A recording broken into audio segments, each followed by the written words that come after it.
Hello and welcome to this best of 3 series between Czarix and Opal in Warhammer League.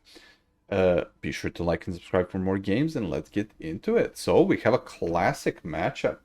I think it's a classic at this point, right? It is Warriors of Chaos against Vampire Counts. I think we have seen a display of this sort of style from both Samurai and Egg, I believe, in the previous league. And yeah, it is a standard matchup that you probably play with the way that Czarix is currently displaying. I don't see how else you can honestly play it. Unless you go for like a caster lord, like you don't potentially need to go like full Festus, but yeah, let's analyze the armies. So we got a bunch of marauders. Usually when you go Festus, you don't go for marauders, but you go for chosen, because Festus's healing elixirs basically give you a free infinite heal, and the chosen are just infinite grind into most of the vampire counts units, right? And you just get fleshy abundance for like either the shrine, but that is usually as a backup caster for like Archeon, compared to this. But yeah, and also yeah, if you're going for like fleshy abundance, what are your fleshy abundancing here, right? Like it's just a bunch of marauders. But this is what the fleshy abundance is for. Our little boy Aeson, the coolest mutilate beast that exists. I absolutely love Tzeentch's colors, man. That shit slaps. The pink and the blue. Ooh, look at that. Even the little horror things coming out of the ground. That's pretty cool. Never saw that. So yeah, it's gonna be a Chaos Sorcerer of Tzeentch with a Skull of Catan and Final Transmutation, and this is basically going to be a one tap of the opponent's army if he is not careful. So if he needs to be super careful to not go into like a massive blob with two characters as well as the Lord, because popping Final Transmutation and then popping Skull of Catan basically makes it so that your final transmutation can one-tap your opponent. Other than that, we just have a couple of horsemen to both capture the objectives and to harass the corpse cards, right? That is what they are for. So this is going to be cool. And let's see if the undead player Opal is actually prepared for this. So when it comes to Opal, a bunch of garbage from for the front line, then a couple of crypt horrors to support the garbage, and yeah, he basically indexed all of his units into these three, in all of his money into these three units. So he actually went Blood Knight Lances, which are an amazing unit into this matchup because they 110 armor, usually on the side of walk. At this point, there are no more bearmen, right? So amazing charge bonus, amazing armor, silver shields. They have frenzy. They're insane on the charge. They have bonus versus large. They're crazy. Like the best unit that you can probably bring here, except for a more cost effective, which would be like a Black Knight, right? And they're super good at like warding off stuff like Marauder Horsemen. Horsemen basically do nothing to this unit.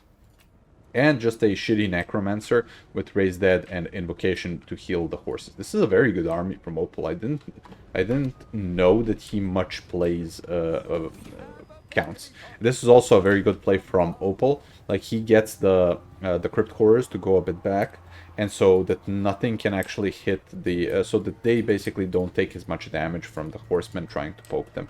He kind of mismicros the other corpse card, but that doesn't matter. If as long as he moves, like undead strong, undead move forward, undead win because of DPS check. Like that is his plan. While the plan for the side of Czarix is basically try to get your opponents to blob and then insta-kill the blob. Especially with Aeson. Aeson has a Mortis engine, so as long as he's fighting something, that everything around him will be drained. And what did he pop? Did he pop elixirs? Let me double check. So he didn't even pop elixirs. He's popping double Mortis engine. He's gonna he's gonna drain the dead. He's gonna drain their souls or something that they don't have, right? And this is very smart from the side of Czarix, from the side of Opal, pardon, going in the back, basically trying to surround. But he needs to be very careful with what he indexes and where. Nice breath from the Chimera into the Crypt Horrors, still showing that the Chimera is a very good unit, especially into stuff like this, into blob fights, because as long as he fights, as long as he goes with the Chimera for specifically the Crypt Horrors, That is good. The problem here is that he just has shitty Marauders. So these two lines will definitely break, but the other side is actually winning. He needs some more meat on his bones for the Mortis engines to actually work, right? Czarix, if he just keeps losing single file units like this, is going to have a problem in the long run, because this was a very nice charge from the Blood Knights into the Marauders. Basically, as if he picks off one unit at a time like this Marauder is dead, this Marauder is dead, the Horsemen are getting surrounded by a combination of just shitty summons, a Fellbat, and like the Horsemen or the Blood Knights, they're dead, right? They're gonna crumble. But he still has his Death Ball. The Undead, though, can just go on to a point. Opal can just play the points, and then as long as he does play the points, he's totally fine. This is going to be an insane final transmutation, though. Like, he probably didn't pop Skull of Catan, right? At this point. Oh, he pops the Skull of Catan? That is honestly surprising. But I feel like he thinks that killing the Crypt Horrors here with the Shrine is enough value to be made. But I don't know. Like, that wasn't as impressive as you might think, right? But if Festus goes over here now with Aeson, this blob can potentially be properly dead, right? Czarix is being chased off by Fellbats, like his horsemen basically dead. These two zombie units are, I think, summons. Oh no, one is a summon, one isn't. And so far, so good for the side of Opal, right? He is losing the side objective, but Opal is gaining both of the middle objectives. He just needs to be super careful from the Chaos Sorcerer Overcast Transmutations. Though, seemingly, with a cast from the Maelstrom of Change and Aeson basically just hitting here, he seems to be flipping a lot of the units from this blob, man. I wasn't expecting this much good drainage from Aeson, basically. He is up to 1.4k value, which isn't like mega impressive, but seemingly with the Chimera, the Shrine, and Aeson, basically Opal is dying over here. And most of his units are just chasing down horsemen, which is fine, but this horseman has like 5 ammo. And them shooting into something just doesn't matter, honestly. If he just indexes one of the Blood Knights to start fighting this blob and potentially kill Aeson, I think that is a better investment over time than them chasing like horsemen, because they're not as fast as horsemen. Horsemen are 90 speed, the Blood Knights are 60 speed. Like, they're never gonna catch him. This Fellbat unit is just enough to just ward off this horseman, while the Blood Knight from Opal should definitely come back into the fray here. So they're kind of ignoring Festus, which is a good thing. And coming in with a Forsaken and the Chaos Troll, I don't know if Czarix has enough to potentially flip this objective. Especially, I don't know what, you should definitely not charge with the Charge Reflection, Charge versus Defense versus the Trolls. But yeah, this looks like a pretty good game from the side of Opal, basically over-indexing into just SCs, and this is usually how you lose as Warriors of Chaos. Though again, it's still not lost. But with 2 alive Blood Knights, as long as he doesn't blob up the Blood Knights into this blob here together, and then eats like a fat final transmutation or something, I think he should be fine though. That was a Fecundity, I believe, right? Yeah, a Fleshy Abundance, pardon. For Aeson, basically making him full HP. And I think Opal should just ignore this death blob. Like this, oh no, this is what we were talking about, right? So Festus pops his Mortis engine, Maelstrom of Change comes down, there is just a massive beatdown that he's taking here, and he is just bleeding value with putting the Blood Knights into a bad situation. Very nice invocation of Nehek. And what is the Disorient from? What? I am not aware what in this blob actually casts Disorients. What is it? Is it him? Is it Aeson? Oh, it is Aeson. Okay. So whenever he's engaged in melee, he causes Disorient. Oh man, that is a nasty debuff. Actually, I used Aeson like 50 times. I probably read this at some point, but just forgot about it. And Aeson is a crazy beast.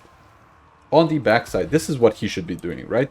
Opal, great play here. Intercepting reinforcements, making sure that this death blob just doesn't have enough oomph so that when it tries to rotate onto a different objective, it just doesn't have enough time, enough oomph to break down all of the shitty units that stand there. And this now needs to turn into just a DPS check from Czarix's side into Opal's units, right? He just puts a pencil formation here and then has Aeson fight a zombie for 10 years. And also the same thing with the War Shrine of Tzeentch. And then he should just send random shit to this objective to try and flip it. And as long as he has enough capture rate, this is going to be fine. Especially with, this is a very nice charge. So we see that the Chaos War Shrine has left and Aeson has also left this position. He should surround, technically he can't probably kill Aeson, right? So he should not even try to surround here. He should just, oh, this is a nice play from the side of Czarix too. So he waits and saves up enough supplies to call in a Forsaken unit and 2 of the normal Hellstriders Hell Scourges, because you don't have many big units on the side of the undead. So the Hellstriders Hell Scourges are actually a better unit because they can fight dogs more effectively. And then he summons those in to potentially threaten Objective 3. Aeson is threatening Objective 2, but he is losing Objective 1. See, like this is the DPS check from Undead that you have to go through. This is like a classic. Man, this is such a close game. Like, they're playing so well on each side, countering and fighting each other on every single objective constantly.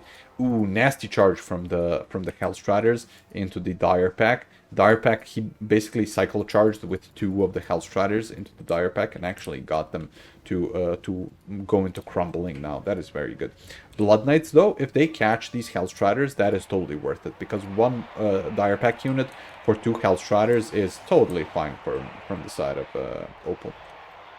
On the middle objective, he's also going on a merry-go-round around the objective, just basically playing with the idea of not getting it captured, which is very smart. Though I don't know what is capturing it. It's just this Forsaken unit. Is there something coming over here? Ooh, that is unfortunate that he doesn't have anything else coming over here. And they overcasted Final Transmutation. Yes, overcasted Final Transmutation on just the Master Necromancer.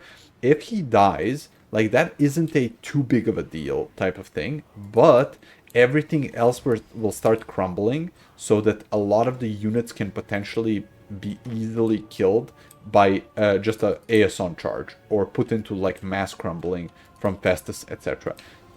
This is unfortunate that the Blood Knights actually don't do anything here and can't catch the Horsemen. And kind of Festus is sort of flipping this objective right now, right? Does he have the healing elixirs? No, he has just the Mortis engine right now. With the Shrine and Festus over here, he definitely has that objective on lockdown. And it's gonna come down to this one. There is a huge death ball coming over here, and like 1 Blood Knight and 1 Crypt Horror against the world, and the world being Aeson, a Forsaken. Oof. Skeleton Warriors coming in, they might actually be enough to flip the objective, but he needs to get on the objective ASAP with these Crypt Horrors and stuff, just to stop the capture rate. No, Blood Knights.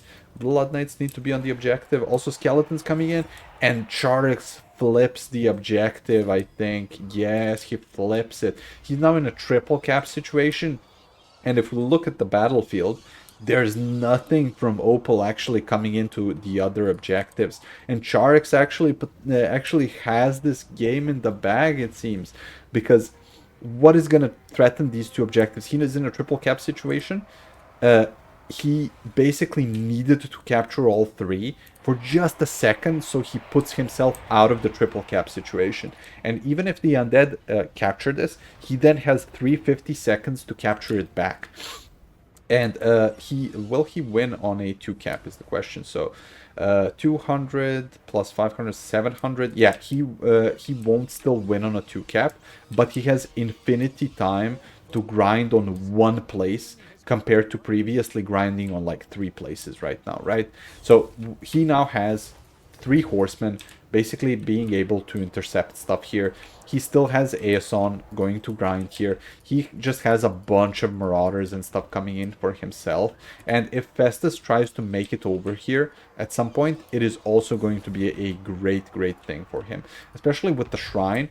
If the Shrine has another final transmutation, which it should, it will break this entire box. And smartly, though, Opal is going for a different objective. If he captures 2 objectives, that is a problem.